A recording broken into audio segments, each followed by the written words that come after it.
Now I'll demonstrate the 15 basic upper body exercises for adults. Number 1, hands in chamber.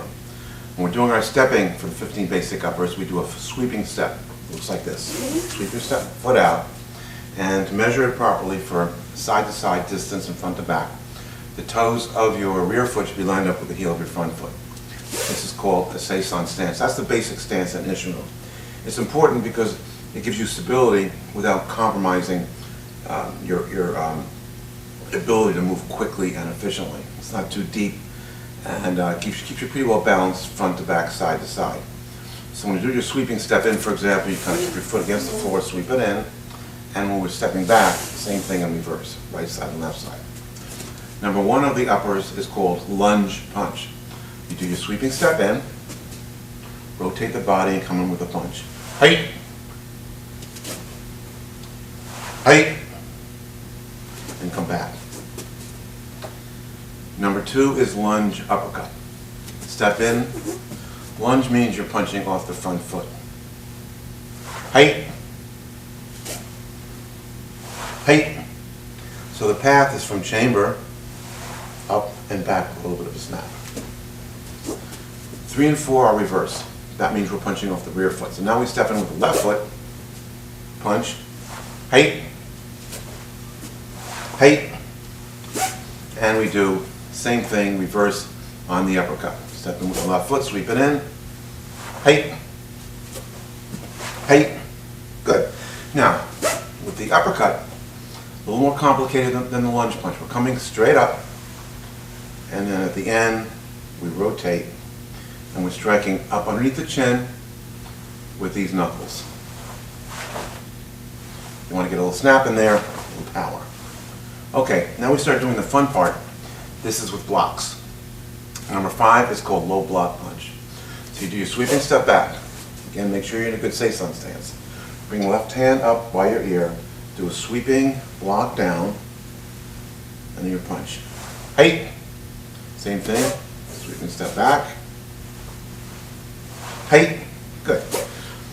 Now, things to think about with a low block. We start up here, we sweep it down. The hand should not go out any further than this. Going out this far just throws you off balance, is overkill. No reason to go any further than this. Number 6 is middle block punch. Once again, you do your sweeping step back. We start with our hand this way, but we rotate it. And we swing it around for the middle block. Nice circle. Shoulder should be down, elbow bent. The wrist should be about the same level as your shoulder, and you do your punch. Height, once again, sweeping step back. Height, good. Now, middle block is the same for middle knife hand block or regular block. Number 7 is middle knife hand block, nukite. Middle knife hand block just means your hands are open in the shuto position. Nukite is for a fingertip thrust. So what you do is you do your sweeping step back. Just like with number 6, we're going to have our hand down, we're going to rotate it, swing it around, do your block. Now we're blocking with this knife hand and then the nukite. Height. And sweeping step back again. Height. Good. Okay, things to think about. Number 1, when you're doing your knife hand block, you want to come around and kind of flick the end there for a little bit more impact on the blocker. We're blocking with this part of the hand here. You notice how my fingers are together. My thumb is down.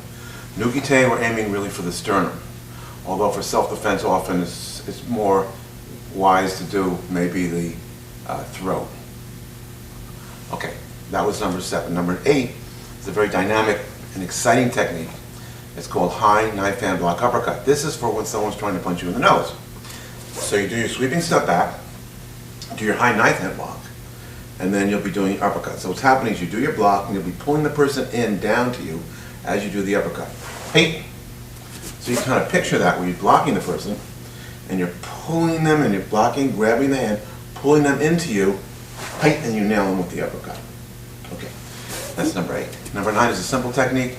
It's called high block and just a regular punch. So you do your step back, do a regular high block. High block is just like this. Come up, straight up over your head, sweep it up, and just a regular reverse punch. Height. Place your feet. Height. Good.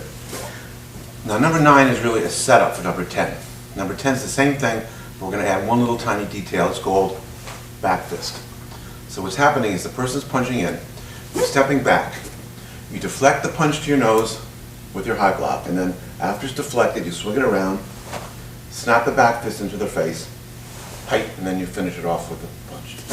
Once again, you're stepping back, blocking, back fist, height, good. That's number 10. A very interesting technique. 11 and 12 are pretty easy. They're called low block and middle block 5 punches.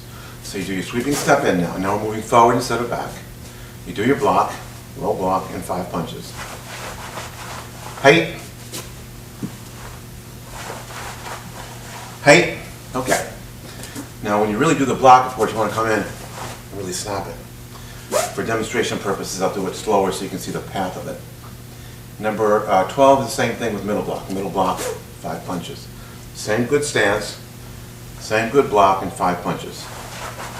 Height. Height. That's number 12. 13 is an interesting technique. It's called shudo block, shudo strike.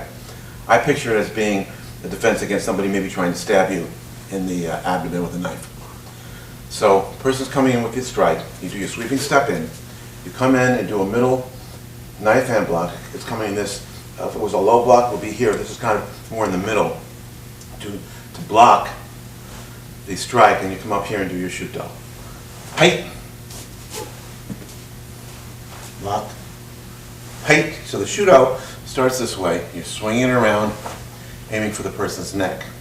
You can strike the neck at this angle, or if you want to come down, you can do the sternum. Anyway, so you're going to come around here and height and do your strike. Okay. 14 is called palm heel deflection, 2 big punches. So a person's coming in with a punch, or maybe a weapon, a knife, and you step in and you deflect the attack with a palm heel. As you're deflecting it, your other hand goes behind, and then you do 2 inverted roundhouse punches. Height. Same thing on this side. Height. We do everything on both sides, so you become ambidextrous. You may need, if you injure yourself, use a hand or arm you're not used to using. So therefore, we practice everything on both sides. Once again, you're stepping in, palm heel deflection. This hand goes behind like a fulcrum, and then height. Deflect again. This hand's behind. Height. Good. 15 is bear hug break. Someone grabs you from the back. You do a sweeping step back in a cat stance. This is what a cat stance looks like. 90% of your weight is on your rear foot, and your front foot is kind of up. And then you kind of butt the person to break their center of gravity because they've grabbed you in a bear hug. And you come up like this. Height. Same thing on this side. You're here, they grab you, and you want to height, break the center of gravity. And that's the bow out.